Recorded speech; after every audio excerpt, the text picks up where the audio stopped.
Let's go! PHL Nation, this Derek Stingley Jr. deep dive is going to be fantastic. I'm going to need your help because we together have to figure out, should Derek Stingley Jr. actually play offense? And before we move any further, take a look at this clip that he took to the house. Look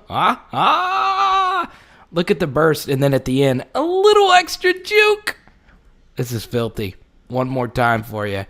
Look at this. This is from Under the Radar, a really fun YouTube channel with a lot of cool highlights. And as you could tell, Derek Stingley Jr. is very explosive on offense. So that burst is absolutely insane. So look, he's proven that he could play offense in high school, but should he do it in college? So obviously, this is going to be a deep dive where we go at this from so many different angles. But first, I think it's important to really pay attention to Ed Orgeron's words here. So we're going to play a couple clips, and then we're going to dive a little bit deeper. Let's go! Starting off here with WWL. Going to maybe be in the offense this year a little bit or no? That's still up in the air. That's up to him. We've discussed that. He may try a little offense in fall camp, see how it works. Obviously, we'd like to use him, but that's totally up to him. I gave him that opportunity, and him and his daddy agreed. And, he spent 2 years playing corner. He's ready. He wants to try out the new defense to see if he can master the new defense. He did in the spring. As you know, Bobby's cover 1, cover 2, cover 3, or cover 4. That's our zone blitzes. So I think that Christian he's gonna practice some snaps on the phone at wide receiver and see where he can take it. So there you have it. Now, remember that quote? He was asked about it a week later on his weekly spot with Jacob and T-Bob. Obviously, this is a really good weekly radio spot. Coach O gives us a lot of intel, and this is what he had to say. Talking to Coach Ed Orgeron here on Off the Bench. Speaking of my old man, Coach, you had a soundbite from when you were talking to my old man that started to make the rounds last week. That's about Derek Stingley Jr. playing offense. What's the latest there? What's the idea behind that? I'm going to talk to Derek. I haven't sat down with him and his dad yet. I think he's ready. I'm going to talk to Jake. Now, Corey won't want. I know that right now. No, he can't do it. But I think we're going to give him a couple of snaps in fall camp. Let him see what he can do. See if we can manage it. Obviously, Derek's going to have to be able to manage it, and I've talked to his father, but I haven't talked to him yet. It's been on the radio, but he knows that I'm open-minded about it, but it's totally up to him. So when I tell you this story has multiple years of legs to it, these are actually quotes from over a year ago. Coach Orgeron saying, during recruiting, I promised him, and this is via SI.com, via Saturday Down South, 2 years ago on defense, and then the next year, the third, I think you're going to see Derek play both ways for us. This was a promise Coach O made during recruiting. This is Derek Stingley Jr.'s father regarding this story. I can't be in control of what Coach O decides to do with Derek because that's his football team, whatever he chooses to do. With Derek, whether it's, offense, defense, including special teams. But Coach O and I and Derek as well, we talked about some things before he signed his letter of intent. And, at the time, Coach O was really ready for him to play two ways going into his freshman year. And I just said, look, Coach, I think Derek is a great talent. I said, he can do it on a high school level, I think, with no problem. I believe that in college, he would have some struggles. So I would love for him to be able to just understand, the position of being a defensive back early on in his career. And until he gets to the point where he masters it and has an understanding of what he needs to do as a corner, then you feel you need to play him on offense. And if Coach O obviously thinks he's ready, he continues here, going ahead and play him on both sides of the ball. So that audio provided by 3 awesome LSU sources, 247 Sports, their college football daily podcast, WWL, and of course the great 104.5 Baton Rouge. So you heard all of that, and as you could tell, those were quotes from different time periods. And I've been delaying this video because I would like to hear Stingley Sr. Get asked about this again to see if anything's changed. But I do think that audio is very fascinating because what we can gather there is Stingley Sr., who oftentimes speaks on behalf of his son, which makes a lot of sense. He had his reservations about Stingley Jr. playing both ways, whereas Coach O had an idea of playing Stingley Jr. both ways his true freshman season. So that is very interesting because obviously Stingley Sr., who himself is a former great defensive back and is a defensive back coach, understands how difficult it is to actually play both ways and master both positions. So it is very fascinating, and obviously the big wild card in all of this, and we'll touch on this just a little bit later, is that Stingley Jr. himself is very quiet. He's not someone that's a me guy. He's a big team-oriented guy. Don't look at me, which is obviously, you look at other defensive backs, they're obviously a little bit more outspoken and boisterous. That is just not Stingley Jr.'s personality. And even look last season, he made no appearances with the media, which kind of is sad because, come on, Stingley's one of our favorite players, and it would be interesting to hear him share his insights on the team. But still, that's the thing. We don't know how Derek Stingley Jr. himself feels about it, and he, of course, is the most important person in this entire equation. So, putting all those quotes together, it seems as if Ed Orgeron really was, the brains behind this idea of playing Derek Stingley Jr. both ways. But as we always do, obviously this was a little bit different. This was the first time we ripped audio from other sources, but I do think all those quotes are very important. Now we get into the fun stuff because we have to answer this question. Is it actually a good idea for Derek Stingley Jr. to play both ways? So we're going to do both the pros and cons of this. Let's get to it. So let's start with the pros. Derek Stingley Jr. in high school proved that he's a very explosive offensive player. His statistics, obviously 24 catches for quite a few yards and a touchdown, on top of some good rushing stats, on top of being a returner, on top of playing defense. Once again, the screen pass is just ridiculous. So Derek Stingley Jr. has proven that he, of course, can play offense. And I'm not showing his deep catches where he jumps over people and makes some pretty ridiculous catches as well. So another pro here is LSU is looking for a number 2 option outside of Kayshon Boutte. Now, if Derek Stingley Jr. was to play defense full-time, it would be hard for him to be a full-time number 2 option. But if LSU was looking for some explosiveness in the passing game, maybe Derek Stingley Jr. can be that guy, because this was something Tom Luginbill brought up consistently in his film study and when he was calling the LSU spring game. We did a deep video on who I think the number 2 option should be, and I'll link it down below, or you can see it in the top right corner. But in just a second, we'll dive a little deeper into the wide receiver room. But this could be an argument for Derek Stingley Jr. playing offense. Now, point number 3 is by far the most fascinating, and I think if you're really a diehard college football fan, you're going to enjoy this. History has proven that this can be done, and on top of that, it have no impact on your NFL career. Now, if you want to throw it way back to the legends, Chuck Bednarik, Dick Butkus, Jim Thorpe, and Bronco Nagurski were both two-way players, and these are legends upon legends. There are trophies given out to some of the best players in college football. Stingley could be a Thorpe Award winner as the best defensive back. All 4 of these legends played both ways, which is pretty ridiculous. And all 4 of them had, of course, very fruitful NFL careers. You then, and not all those guys were, of course, cornerback, wide receiver. You also take a look at 3 Heisman Trophy winners. Leon Hart of Notre Dame, now Kinnick Stadium, Iowa. He died tragically at the age of 24, serving our country. And then Billy Cannon, as many of you know, the LSU great, was also a two-way player. I'm trying to think. There was another legend of LSU that played both ways as well. I think it was Johnny Robinson, maybe, but I'm not entirely sure on that. But still, there's obviously, when you go to the way back legends, there is proof that playing both ways is a thing. But that is also true in modern-day football. Jabril Peppers, Shaq Thompson, and Miles Jacks were They were both two-way players, but more so as running backs, and they put up pretty decent stats. Chris Gamble and Adoree Jackson were more modern-day corners and also played wide receiver. And both of these guys have had success in the NFL. Adoree Jackson's still in the NFL, and Chris Gamble is the Carolina Panthers interception leader. But obviously the guys that we would compare mostly to Derek Stingley Jr.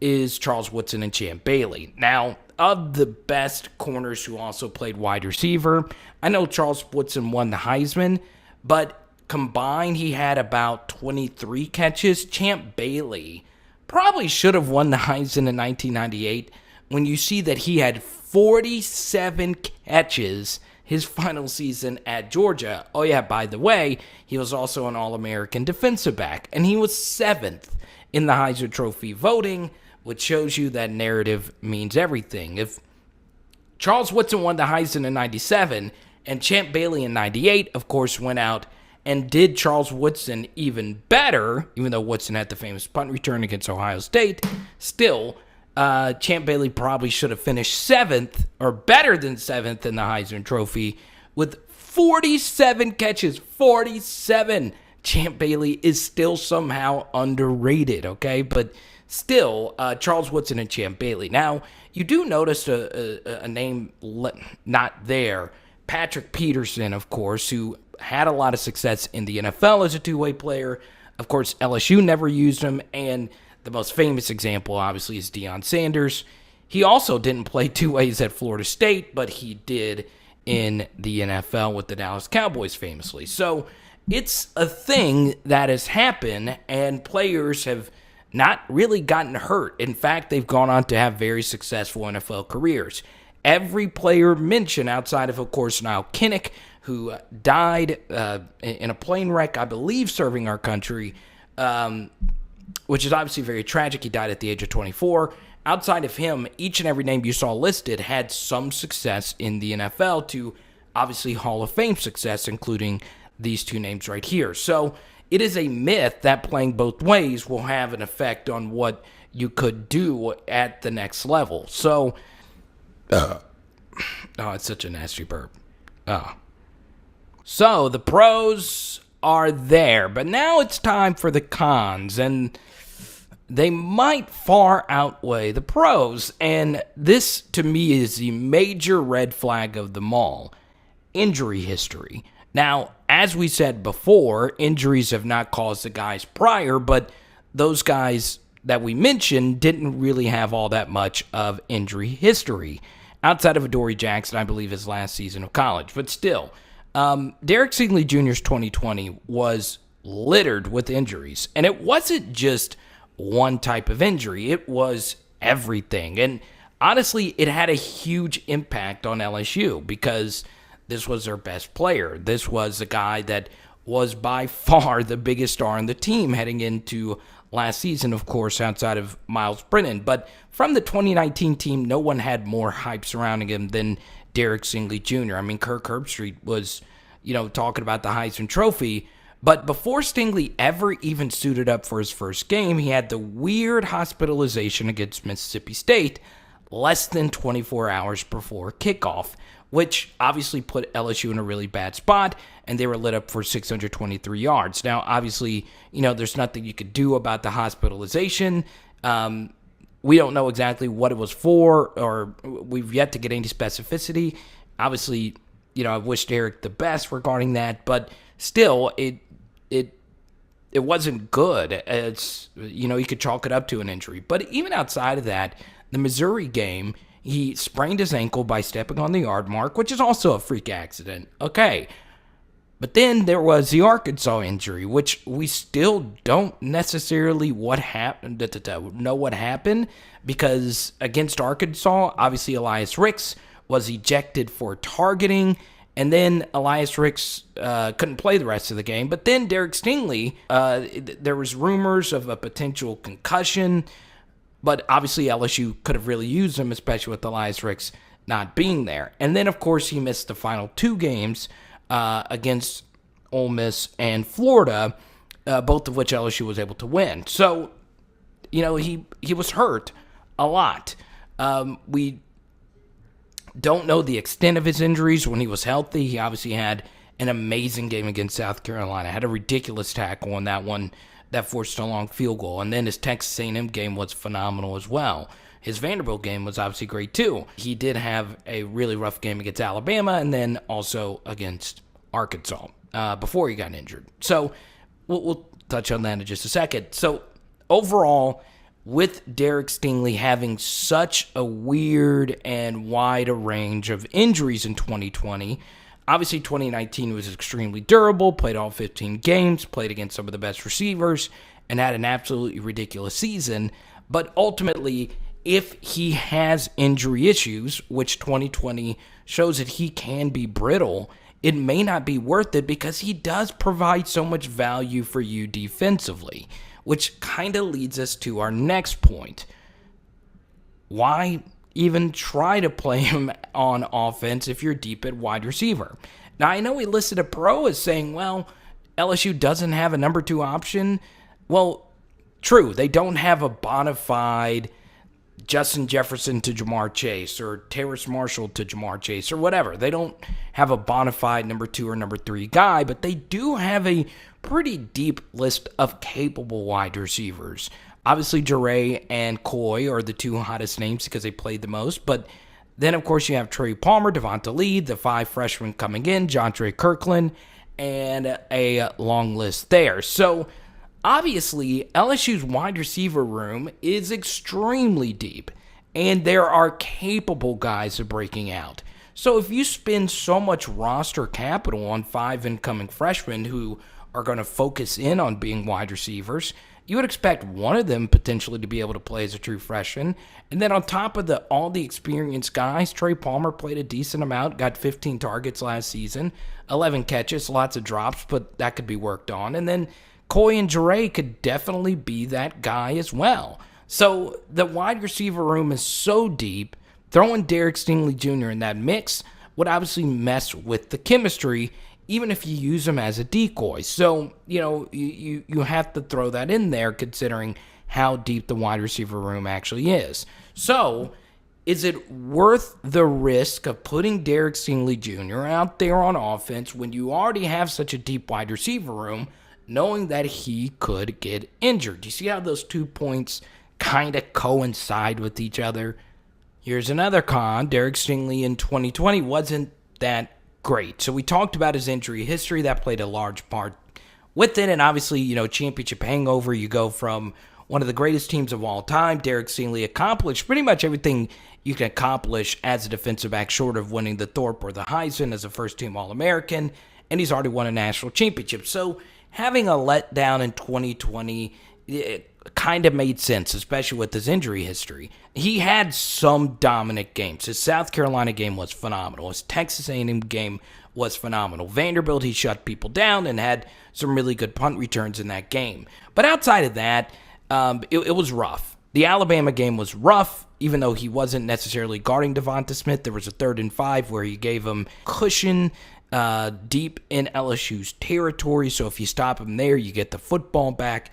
But we did a film study on that play, and it wasn't a good look for Stingley. You got to be up on him in that situation, unless, of course, he was coached differently. And then on top of that, the Arkansas game wasn't that great either. The communication between Derek Stingley Jr. and Cordell Flatt last season, in particular those 2 guys, was not good. Take this play against Arkansas where if we had decent coverage, Andre Anthony would have sacked Felipe Franks. Instead, this was the first touchdown of the game where basically Derek Stingley Jr. and Cordell Flatt ran into each other.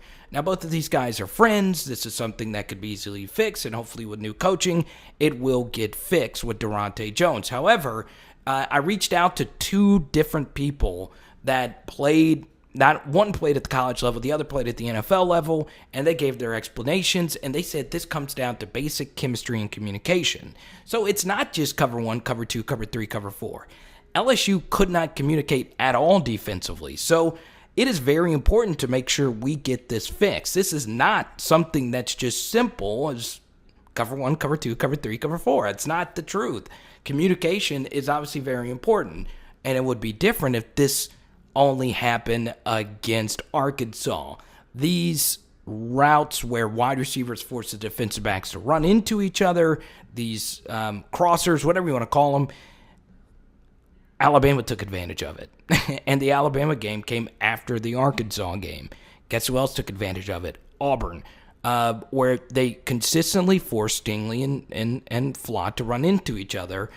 And that problem has got to get fixed, or else defenses are going to do the same thing. His 2019 season, once again, was absolutely phenomenal, and he easily can get back to that level. Once again, it's not just me that's cautious about this. This is his own father who, once again, going back to his quote, we want to make sure Derek has all the aspects of playing cornerback down. And now, with passing offenses being so much better in the SEC than what they were a few years ago, and obviously tuning into live streams is obviously very important because we go deeper into this idea. It does give us more context as to what needs to get fixed before you do something such as putting Derek Stingley Jr. on the other side of the ball. Do the coordinators even want Derek Stingley Jr. playing offense? Well, Coach Orgeron already said Coach Raymond doesn't want Derek Stingley Jr. playing offense, and obviously, if you're Coach Raymond, you want your best corner to be healthy alongside Elias Ricks, who to me is just as good as Derek Stingley Jr. You want both those guys healthy because he gives you so much value on defense. But the thing is, it's not, at least you have Dwight McGlothern. The bigger person that would want Derek Stingley Jr. to probably stay on defense is Durante Jones because, having Derek Stingley Jr. shutting down one side of the field is something that will be very helpful for your defense. And do we know if Jake Peetz even wants Derek Stingley Jr. to play on offense? Look, Jake Peetz has a hard enough job. He has to figure out who his quarterback is going to be. And as many of you know, the quarterback, whoever it may be, will be running a diametrically different offense because they have two different skill sets. So that's very fascinating because Jake Peetz might not want Derek Stingley Jr. being jammed into a wide receiver room that's already pretty freaking loaded. So, I think it's important to also talk to Durante and Jake Peetz about it, which Coach Orgeron might have. I don't know. But boom! I'm looking at you right now, okay? Before we get to this bonus question, I want you to subscribe, like this video, ring the bell if this is your first time, because you don't want to miss out on any of our deep LSU content. But anyway, the bonus question, should Derek Stingley Jr. even return punts? Now, remember we were talking earlier about Adoree Jackson? He actually hurt himself on a kickoff return, which, on special teams, all kinds of random injuries occur, okay? Now, you look at the history of LSU punt returners. Most of the elite punt returners have been defensive backs, whether that be Chad Jones, Patrick Peterson, Trey White, Tyrann Mathieu. Of course, you've also had your Odells and DJ Charks. But, it's been mostly DBs that have been punt returners over the past decade and a half. So it is a very interesting question because when you actually look at Derek Stingley Jr.'s punt return numbers, they're not necessarily incredible by any stretch of the imagination. So you look here, 17 returns in 2019 for 163 yards, and then in 2020, 6 for 97 yards. And then when you actually dive a little deeper, Derek Stingley Jr., most of his punt return yards in 2019 came in two early games against Georgia Southern and Northwestern State. So 100 of his 163 yards basically. So, he hasn't really popped off any long returns in 2019, and his best return games of 2020 came against basically the same thing, the worst team on LSU's schedule, Vanderbilt. Now, of course, punt returns are random, hang time is involved, punt coverage, punt return blocking, all those things. So, punt returns are obviously really difficult to do, and it takes a while to pop one off. I mean, Tyrann Mathieu didn't have his big-time punt returns until Arkansas and Georgia at the end of the season. So it is a very random thing, but in 2 years of sample, we've yet to see, an incredible Stingley return against an elite opponent. I'm not saying he can't. I do think it will eventually happen at some point. And here's one of Stingley's punt returns, just to show you what he can do as a punt returner. This was a ridiculous return. And the way Dunham set up their punt returns are these punt walls where the punt returner is instructed to just get to the right side, and then you just have, you'll see it here, just like you'll have these wall of blindside blockers that are just ready to just clean people out. So you get this kind of return here. The wall punt returns is not used as much at the Division I level, but still, that was Dunham's strategy on punt returns, and you'll see this. Obviously, this is another photo of Stingley. Look at this cut after this catch right here. I mean, this is just phenomenal. And then he's to the house, and I want to show you this punt return here. And so, look, as you can tell, this is a design play where the punt returner's going this way, the guy who initially got it, and then he's going to pitch it here to Stingley. So all these guys are running this way, and now that Stingley has it, once again, you see this wall forming right here. Once again, a lot of these fake kind of punt returns, you don't see it at the college level all that often. So then you see you just got a wall of guys here. Now, once again, it's still an amazing punt return, but this punt return, unlike the one you saw a minute ago, was more so due to the design of the play. Now, this is still filthy for him to get this edge right here, but you see that the way he had to return punts in high school is different than how he did it and how he's having to do it now with how he's having to do it now in college, because the blocking schemes are a little bit different. So maybe LSU next season, Greg McMahon and Chris Forrestier are really good, special teams coach and analyst. Maybe they do more punt return right, punt return left type of setups. They might have done it last season, and I'd have to go back and look at it, but DEREK Stingley Jr. has the capability of being a great punt returner, but this kind of coincides with the same question about him playing offense. Is it actually worth it? Does the potential benefit of him playing offense or special teams, is it worth the injury risk, knowing that Stingley had such bad injury issues in 2020? And that's obviously the big question that Ed Orgeron, Stingley Sr., and Stingley himself are going to have to deal with. Now, before I get my final thoughts, we did this on our community page on the channel. PHL Nation, should DEREK Stingley Jr. play offense? And 2 out of every 3 of you in a 502 vote sample size said no. And let's go through a few things before we wrap this thing on up. The first is obviously DEREK Stingley Jr. can play offense. We've seen it. You guys have seen the clips. It's absolutely ridiculous. And on top of that, I don't think any of us would say a potential reverse or a potential decoy for a play or two throughout the season to potentially shock defenses. I don't think that would be too much to ask. Jake Peets is talented enough, and obviously Stingley's talented enough to maybe run a fake reverse and then hit Jure on a bomb or whatever. That very well could be in the cards. But still, I think we can all agree Stingley being like a consistent slot receiver the same way Champ Bailey was, or Charles Woodson or whoever else, is probably not a great idea. And there's a lot of reasons as to why. The first is that I do believe it's unnecessary.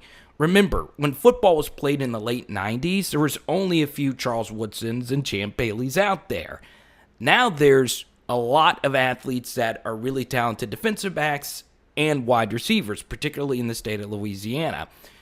Even though we've run more wide receiver sets and the game has spread out, so has the amount of wide receivers and defensive backs because of the rise of 7-on-7 football. And especially in Louisiana with Louisiana bootleggers, there is an abundance of great wide receivers in the state of Louisiana. There's going to be some kids in this cycle that won't get offered that will be all-American level wide receivers. So, that's a very fascinating thing and a dilemma, but it's a good problem to have.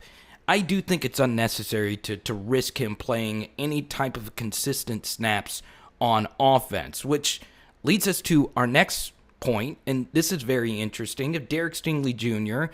does end up being an All-American, according to Brooks Cabuena here, he would be one of the few LSU 3-time All-Americans. But the problem was Stingley wasn't an All-American level defensive back last season. I'm still shocked that he got so many all-season accolades because, as we mentioned, it wasn't his absolute best season, especially with the standard that he set in 2019. I think we would all agree with that. But because Derek Stingley Jr. is such a big star, this tends to happen a lot, way more often than it probably should. Derek Stingley Jr., because of his name, was able to become an All-American again, which was kind of strange. It was kind of the same thing when our guy Grant Delpit won the Thorpe in 2019 when he should have won it in 2018. The 2019 Thorpe probably should have gone to Derek Stingley then as a true freshman, but it didn't, obviously. So it's whatever. Awards are very inaccurate when it comes to defensive backs, but still, we want to get Derek Stingley Jr. back to that 2019 level. And I think putting the burden of offense is just going to be too much, once again, if it's outside of just a decoy snap here or there. So, you guys have seen the Pro Football Focus statistics regarding his 2019 season 1,000 times over, and you've seen the Pro Football Focus statistics regarding Elias Ricks, and having both of those guys healthy and locked in are going to be absolutely huge. And this is also very promising. Derek Stingley Jr. had a dominant spring game. He looked locked in. He looked ready to go. The only time he got beat at all was on a double move by Kayshon Boutte, and Kayshawn's an All-American level receiver. Outside of that, he had an interception, played at an extremely high level just on defense. So if we have that, LSU is definitely a national championship contender. So we've touched on this in past live streams. I do agree Derek Stingley Jr. is a top 10 player in the SEC. According to 247, they have him listed as number 1. My only issue with that list is that I think if you have Stingley number 1, Ricks, who I think was just as good as Stingley as a true freshman in 2020, should also be in this top 10 list. But overall, Stingley being a top 10 player in college football, period, is pretty much a lock. He is locked in, and if he stays completely healthy, I think he will be another All-American at LSU. He has the name, he has the number 7 uniform, and that's going to be absolutely fantastic to get him completely locked in. And I think that's going to be easier to do with him, obviously, just focusing in on defense. And I want to talk about Stingley Sr. just a little bit more. I think he's so fantastic in every interview, and I think what he's done for, just as a coach and just an ambassador for Baton Rouge football in general is absolutely fantastic. And I can't wait to hear him get asked about this so we can get more insight on this story. So, yeah, I do want to touch on this as well, since we talked about this on other live streams, and some of you have brought this up as well, that in that tweeted out photo from ED ORGERON, Derek Stingley Jr. was not on the Leadership Council, and he wasn't at the Leadership Council dinner. Now, there's no official ledger of who exactly is on the Leadership Council, but I do once again want to bring back in Derek Sr., who has said that Sting has, I believe in an interview he has said, or at least referenced, that Sting himself has taken it upon himself to become an even better leader, which I think would do wonders for LSU. So I think if he does, just his joy, it just didn't seem like he had that same joy, and obviously the hospitalization probably had a lot to do with it, but he didn't have the same, and the pandemic and all that stuff, but he just didn't have the same joy that we saw Stingley play with in 2019, and the whole defense and the whole country really just fed off of Derek Stingley's energy. And there was, stories, and even Joe Burrow, I believe, was quoted by Bleacher Report that Sting would have been a first-round pick after his freshman season. So that leads us to this final point, and it's a very important point. What does Derek Stingley Jr. himself want to do? I think this question is so important because it's so tough being a college athlete. And I've always said this, especially in this physical sport of football. I don't want a player playing on a team, or I don't want a player playing a position that he doesn't want to be in. And the reason why I say that is because, the anxiety of doing something you're uncomfortable with can be overwhelming. So I hope no matter what Derek Stingley Jr. himself decides to do, I hope that is what he himself wants to do. And what I fear might happen is Stingley feel the need to do something he feels uncomfortable doing, because this question has been out there and it has been spoken about so publicly without, of course, hearing the input from him himself. So I hope whatever Stingley decides to do is what he wants to do. And obviously I'd like to see him on offense. I think it'd be pretty interesting, especially if LSU's undefeated and they're trying to make a Derek Stingley Heisman push. I think that would be obviously something pretty freaking incredible to see. But I only hope this happens if he wants it to happen. Boom! Go Tigers! Let's go! I hope you enjoyed this video today. Obviously, our live streams are always so lit. You know you want a Joe Burrow card, right? We're giving one out on our next live stream. And, of course, there's some fun content floating in your face right now. Look at Sting.